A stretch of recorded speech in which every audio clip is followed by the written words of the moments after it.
অবরুদ্ধ গাজায় এখন পানির হাহাকার। একদিকে খাদ্য সংকট, অন্যদিকে দেখা দিয়েছে তীব্র পানীয় জলের অভাব। দূষিত ভূগর্ভস্থ পানির স্তর এবং ধ্বংসপ্রাপ্ত অবকাঠামো জনজীবনকে আরো ভয়াবহ করে তুলেছে। আফ্রিদি হুসাইনের ডেস্ক রিপোর্ট। দীর্ঘদিনের সংঘাত এবং অবরোধের কারণে গাজার প্রায় 23 লাখ মানুষের জীবনে নেমে এসেছে পানীয় জলের চরম সংকট।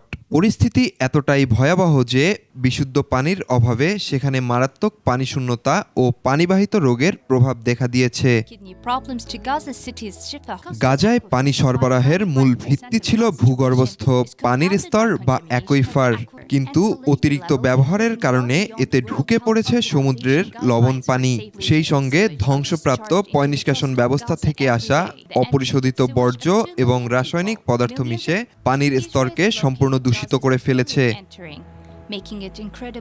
এই মুহূর্তে গাজার 80% বেশি পানি সরবরাহ ব্যবস্থা ভেঙে পড়েছে। ইউনিসেফের তথ্য অনুযায়ী সংঘাত শুরুর আগেই গাজার প্রায় শতভাগ ভূগর্ভস্থ পানি পান করার অনুপযোগী ছিল। বর্তমানে পরিস্থিতি আরও খারাপ হয়েছে। গত কয়েক মাসে পানিবাহিত রোগে আক্রান্তের সংখ্যা 150% বেড়েছে।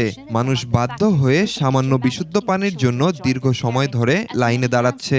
বিদ্যুতের অভাব এবং জ্বালানি সংকটের কারণে পাম্প স্টেশনগুলো অচল হয়ে আছে। যদিও কিছু ত্রাণ সংস্থা সীমিত পরিসরে পানি সরবরাহ করার চেষ্টা করছে, তবে তা বিশাল জনগোষ্ঠীর চাহিদা পূরণের জন্য যথেষ্ট নয়। এ নিয়ে উদ্বেগ প্রকাশ করেছে আন্তর্জাতিক মহল। আফ্রিদি হুসাইন, একুশে টেলিভিশন।